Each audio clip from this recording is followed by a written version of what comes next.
Buenas tardes, hermanos. Vamos a iniciar nuestra catequesis de este lunes conforme a el Catecismo de la Iglesia Católica en su primera sección, que es respecto a nuestra profesión de fe, al credo.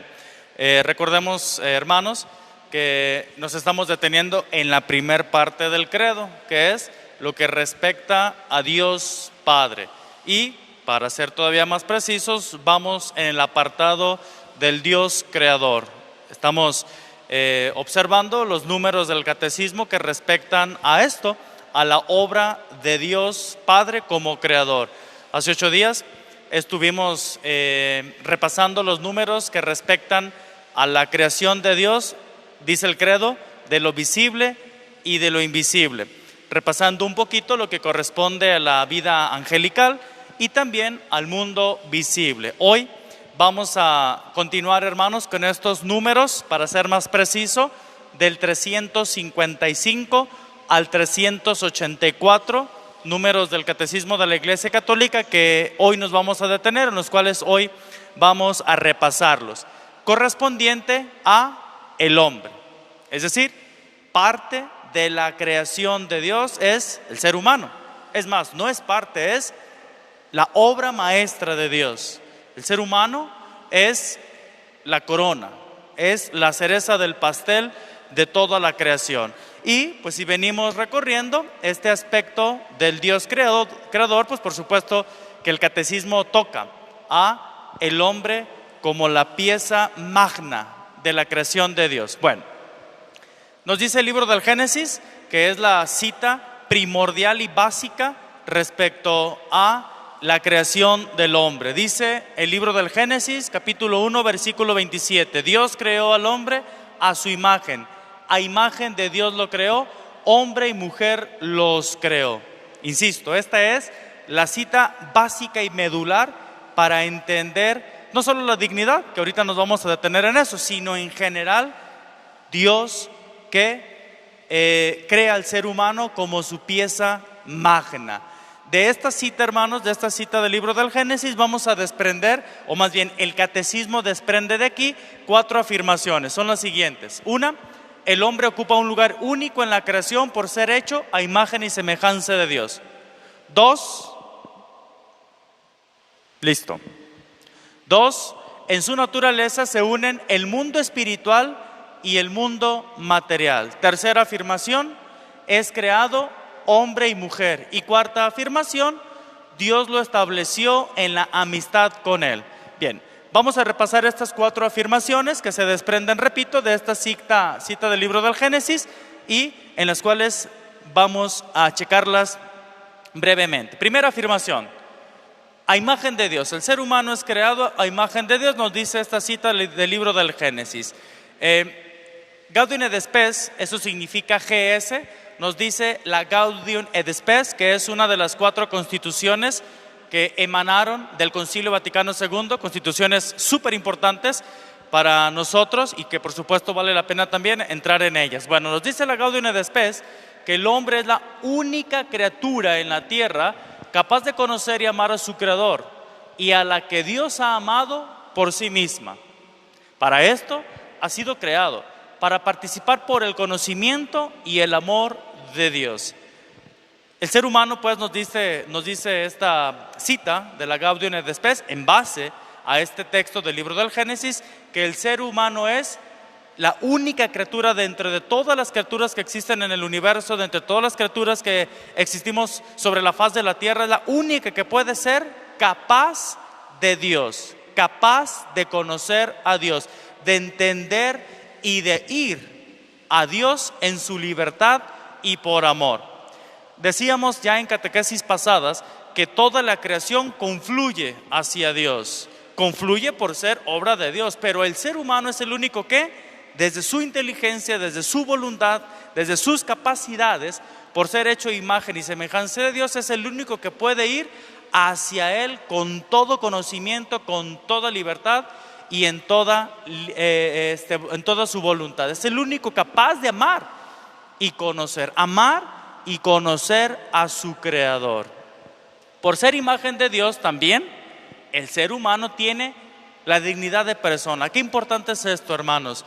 Probablemente sea lo más trascendente de estas conclusiones que emanan de esta cita del libro del Génesis. El ser humano es un ser personal, con dignidad de persona. El hombre pues no es algo, el hombre es alguien. Algo es un objeto, una mesa, una silla, un micrófono. El ser humano no es algo, el ser humano es alguien. Cosas totalmente diferentes, con dignidades totalmente diferentes. No nos podemos equiparar los seres humanos con un objeto, de ninguna manera. El ser humano es un ser personal al ser creado imagen y semejanza de Dios, y por lo tanto, como es un ser personal, tiene una dignidad tremenda, tremenda, incalculable. El hombre pues tiene voluntad, el hombre tiene libertad, capacidad de amar, inteligencia, y por eso estos dones que el hombre tiene, estas capacidades que el hombre tiene, es lo que lo constituye imagen y semejanza de Dios. Dicho de otra manera, ¿cómo corroboramos que el ser humano es imagen y semejanza de Dios? Por estas capacidades, porque el hombre tiene capacidad intelectual, porque el hombre tiene capacidad de voluntad, el hombre quiere, el hombre desea, el hombre es libertad, y también porque el hombre tiene capacidad de amar. El hombre es capaz de amar y de ser amado. Dones que solamente el ser humano tiene. El hombre ha crecido con estas capacidades desde que el ser humano es ser humano, y por eso afirmamos, por eso el catecismo y la iglesia afirma que por estas capacidades el hombre es imagen y semejanza de Dios, diferenciándose del resto de la creación. Nos dice de nueva cuenta la Gaudium et Spes en el número 22, el misterio del hombre solo se esclarece en el misterio del Verbo encarnado. Realmente Jesús es la plenitud de los tiempos y Jesús es la plenitud del ser humano. Ciertamente, Jesús asume, el Hijo de Dios eterno asume nuestra naturaleza humana, pero al asumir nuestra naturaleza humana, pues la plenifica. Y por eso, solo a la luz del Verbo encarnado, solo a la luz de Él, el ser humano puede ser esclarecido, puede tener esta mayor claridad desde Jesús, el Verbo encarnado. Claro que esto lo decimos como creyentes, pero por supuesto que sí lo tendríamos que considerar. El misterio del hombre se esclarece a la luz del Verbo encarnado. Es decir, en Jesús podemos entender y comprender mejor lo que es el ser humano o cómo tiene que ser el ser humano desde Jesús. Debido a la comunidad de origen, el género humano forma una unidad. Dicho de otra manera, todos los hombres somos hermanos.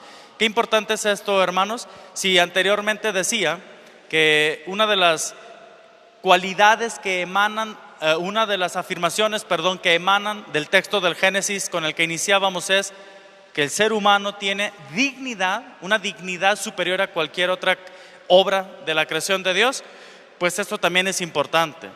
El ser humano también, al tener un mismo origen, el ser humano también tiene hermandad. Es decir, nadie, ningún ser humano es ni superior ni inferior a otro ser humano. Todos los seres humanos, puesto que tenemos un mismo origen, Dios, gozamos de esta hermandad, o esa es la idea, gozar de esta hermandad. Pues lamentablemente nos hemos dado cuenta desde siempre, desde que el ser humano es ser humano y desde que entró el pecado en el mundo, pues lamentablemente nos damos cuenta que esto ha sido bien complicado, esto lamentablemente no ha sido bien entendido por el ser humano, y pues vemos, y repito, la historia lo corrobora y hoy lo vemos, pues las distinciones, las diferencias, quién es más, quién es menos por el color de piel, lamentables, situaciones lamentables y que por supuesto no queridas por Dios. Dios, al crear al ser humano, lo creó igual a todos, absolutamente todo. En las razas, en las culturas, en las lenguas, todos tenemos una misma dignidad, nadie más, nadie menos. Insisto, esto lamentablemente no lo hemos entendido los seres humanos y por eso pues las peleas por las cuestiones raciales, las diferencias, las discriminaciones y demás, que bueno, esto emana de nuestro pecado, no de Dios. Por supuesto que Dios no originó esta distinción, no, esto es origen nuestro, por la soberbia, por el orgullo, por el poder, qué sé yo. Pero insisto, Dios lo que ha creado es un único ser humano, igual en dignidad, igual en derechos, igual en todo, y que por lo mismo gozamos, o tendríamos que buscar esto, de una hermandad. Todos los seres humanos somos hermanos, los del norte, los del sur, los del este, los del oeste. Todos tendríamos que buscar esta hermandad y bueno, hacia allá es la tirada, hermanos, hacia allá tendríamos que apuntar. No a la distinción, no a la discriminación, sí al trato igualitario, sí a la dignidad igual entre todos los seres humanos. Bien, siguiente afirmación. Recordamos que estamos en estas 4 afirmaciones, 1, 2, 3, 4, que emanan de esta cita del libro del Génesis. Dios creó al hombre, a su imagen, a imagen de Dios los creó, hombre y mujer los creó. Bueno, ya repasamos la primera, esta primera afirmación, el ser humano creado a imagen de Dios. Segunda afirmación, persona corpóreo espiritual. El ser humano en su naturaleza está constituido como una persona corpóreo espiritual. Nos dice el libro del Génesis que Dios formó al hombre con polvo del suelo e insufló, sopló en sus narices un aliento de vida. Génesis 2:7. Con esta cita, hermanos, con esta cita del libro del Génesis, lo que se pretende decir o lo que el escritor sagrado pretende decir es esta realidad del ser humano. Polvo, tierra, barro, pero también el ser humano que goza de este espíritu, de esta alma, de esta esencia divina, vamos a llamarlo así, que lo hace ser humano. Polvo a su vez, barro, somos hechos de barro, es decir, nuestra corporeidad, un barro débil, pero que también goza de este soplo divino, de esta alma con la que estamos constituidos desde nuestra concepción. El término alma designa sobre todo en la Sagrada Escritura lo que hay de más íntimo, lo más íntimo del ser humano, del hombre, lo que tiene más valor, aquello por lo que es particularmente imagen de Dios. Es decir, el alma significa el principio espiritual en el hombre.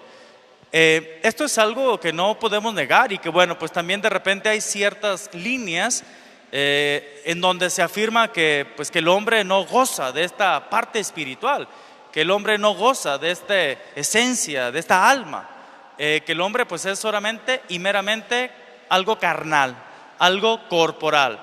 Y bueno, pues no, tanto de la Sagrada Escritura como la tradición de la Iglesia y el catecismo que estamos repasando, pues nos lo afirma. El ser humano en su naturaleza es corpóreo espiritual. Un cuerpo que nos delata, por supuesto, o sea, el cuerpo es lo primero que manifestamos, nuestra humanidad, pero también gozamos de esta alma, que es precisamente por la cual vivimos y que goza de las características que ya mencionábamos: la inteligencia, la voluntad, la libertad y sobre todo y ante todo, la capacidad de amar. Estas son las características de nuestra humanidad que brotan también de este ser, de esta alma, de este espíritu con la cual Dios nos ha conformado. El cuerpo del hombre participa de la dignidad de la imagen de Dios, ya lo decíamos. Es cuerpo humano precisamente porque está animada por el alma espiritual. Lo que somos, pues, hermanos, nuestra constitución corporal no puede ser una constitución humana si no gozáramos de esta alma, ¿no?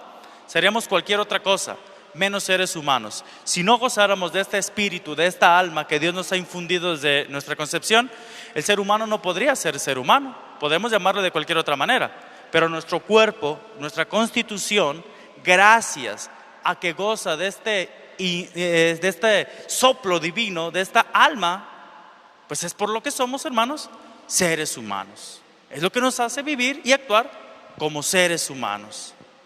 La unidad del alma y del cuerpo es profunda, cosa importante. No podemos ubicar el alma en la cabeza, en el pecho, en el corazón, no. Porque entonces pudiéramos hablar que un hombre mutilado ya no es ser humano, y sería mentira. Un hombre, aunque le quiten un brazo, un ser humano, aunque le quiten un pie, e inclusive el ser humano, aunque de repente esté en un estado de coma o de inconsciencia, sigue siendo ser humano. Y eso no le quita ni tantito su dignidad. ¿Por qué? Porque esta fusión, digámoslo así, de cuerpo y de alma está en toda nuestra constitución, en toda nuestra humanidad, en todo lo que somos de seres humanos, desde el primer cabello hasta la punta de nuestros pies. Insisto, de tal manera que no podemos decir que si el ser humano goza de ciertas disminuciones, ¿quiere decir que es menos ser humano? De ninguna manera. ¿Quiere decir que si una persona no tiene alguna capacidad, es menos ser humano? Por supuesto que no. Es el mismo ser humano, es la misma dignidad, es la misma persona humana. ¿Por qué? Por esta profunda conexión, por esta profundidad del alma y nuestro cuerpo. Es profunda, no se puede separar, no podemos caer en una inclusive dualidad, no, es una compenetración total y profunda. Bueno, gracias al alma, la materia, nuestro cuerpo que integra el cuerpo, es un cuerpo humano y viviente, ya lo decíamos. Nuestra naturaleza humana es eso, ser personas corpóreo-espirituales. Esto es una afirmación clara y tajante. Somos seres corpóreo-espirituales. Tampoco podemos hablar de mitad y mitad. Pues no, porque tampoco pudiéramos, como decía hace un ratito, como dividir. Pues no, porque entonces estaremos cayendo como en una especie de dualismo. No, nuestra constitución, nuestra naturaleza es así, corpóreo-espiritual.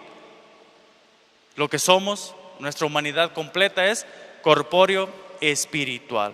¿Por qué? Repito, porque si habláramos de mitad y mitad, entonces pues a lo mejor cuando nos quitan ciertas partes de nuestro cuerpo perdemos cierta dignidad humana. No, ¿verdad? Por supuesto que no. Toda nuestra humanidad, absolutamente toda nuestra corporeidad y todo lo que somos en nuestro cuerpo y en nuestro espíritu es ser humano. Es ser humano, por esta fusión total. La iglesia enseña pues que cada alma espiritual es creada por Dios, cosa importante, y es inmortal. Cuando un ser humano es concebido, hermanos, desde el vientre materno, cuando un ser humano es concebido, desde ese primer momento Dios ya otorga un alma a ese ser humano que va gestándose.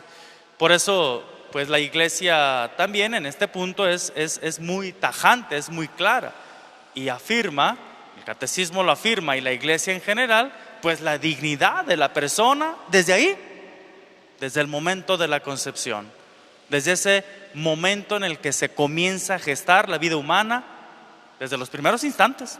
La persona es persona desde ahí, por esta afirmación que nos dice el catecismo.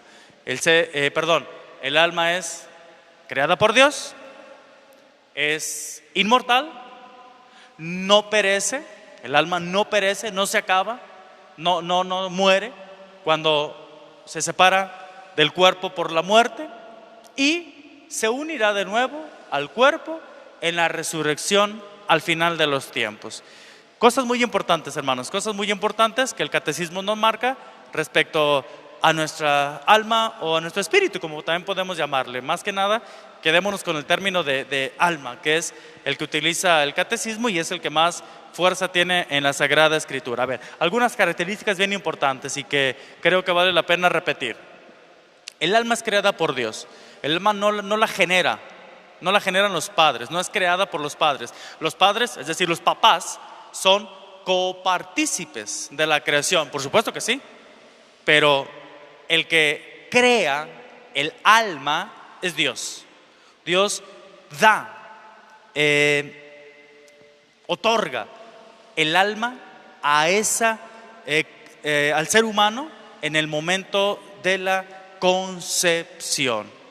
Después, como afirmación consiguiente, como Dios la crea, es inmortal. El alma es inmortal, no perece cuando se separa del cuerpo.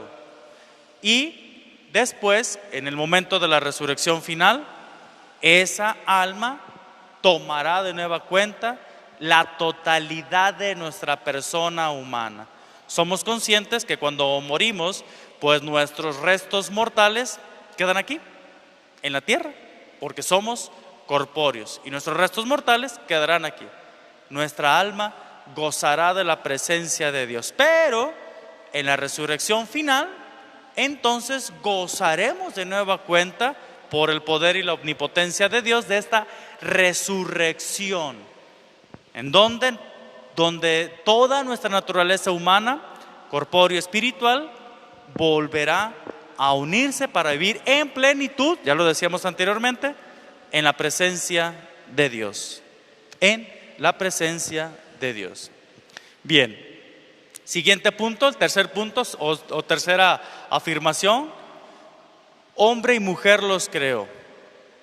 Dios los creó en perfecta igualdad, en tanto que personas humanas. Otro aspecto bien importante, súper importante, queridos hermanos, que lo afirma el Catecismo de la Iglesia Católica. El hombre y la mujer, a ser creados por Dios, gozan de la misma dignidad, gozan de la misma igualdad. Y en su ser respectivo de hombres y de mujer, claro, esto es un hecho también. El hombre es hombre y la mujer es mujer, es decir, cada uno con su respectiva constitución y con su respectiva pensamiento, con su respectivo intelecto, con su respectivo psicología, etcétera, etcétera, etcétera. Pero iguales en dignidad, iguales en todo, porque son también obra de Dios. Dios crea hombre y mujer. Su dignidad, pues, de hombre y mujer nunca se pierde, puesto que viene de su creador. En su ser hombre y su ser mujer reflejan la sabiduría y la bondad del creador. Por supuesto que sí. El ser humano, al ser creado por Dios, hombre y mujer, pues manifiesta eso: un Dios sabio, un Dios bueno, un Dios que ha dado esta comunión. Y cómo gracias a eso, a que Dios ha creado hombre y mujer, pues estamos aquí, a esta capacidad procreativa que gracias a la unión del hombre y la mujer, pues el ser humano se ha reproducido. Y hoy estamos aquí, todos los que estamos sobre la faz de la tierra, hoy estamos aquí gracias a eso, no a otra cosa, no, gracias a eso, a que el hombre es hombre, que la mujer es mujer, y a esta capacidad procreativa, y cómo el género humano pues ha venido evolucionando, ha venido habitando la tierra hasta el día de hoy y por los siglos venideros. Dios crea al hombre y a la mujer el uno para el otro. Cosa también muy importante, no solamente son iguales en dignidad, que por supuesto que vale la pena recalcarlo hoy y siempre. Dios no crea ni superior al hombre ni superior a la mujer. No, Dios los crea iguales en dignidad. El libro del Génesis, de hecho, lo menciona en una pequeña parábola, digámoslo así, en donde Dios, nos dice el libro del Génesis, saca de la costilla del primer hombre a la mujer. ¿Qué significa eso? Pues si saca a la mujer de la costilla es para significar la igualdad, no de la cabeza, no de los pies. El hecho de que nos menciona el libro del Génesis que de la costilla sale o nace o se desprende la mujer es para significar la igualdad, determinando desde ese primer momento de la creación el mismo respeto, la misma dignidad entre el hombre y la mujer. Que es cierto, también a veces como seres humanos no hemos entendido lamentablemente esto y pues todas las situaciones que pues se han dado, pero repito, la creación de Dios, la idea de Dios es esta: igualdad, mismo respeto, misma dignidad. Bueno, decíamos que están hechos no solamente igual en dignidad, sino también creados el uno para el otro. Nos dice el libro del Génesis, esta vez sí, menciona en palabras del primer hombre, esta vez sí que es hueso de mis huesos y carne de mi carne, dice el libro del Génesis, para dar a entender que la mujer es el complemento perfecto del varón. Esto no significa que sean incompletos, ciertamente. O sea, no significa que el hombre y la mujer sean seres incompletos. No, por supuesto que no. Son seres completos y buenos, como nos dice también el libro del Génesis. Y vio Dios que era bueno y vio Dios que era muy bueno. Lo que crea Dios, lo crea bien.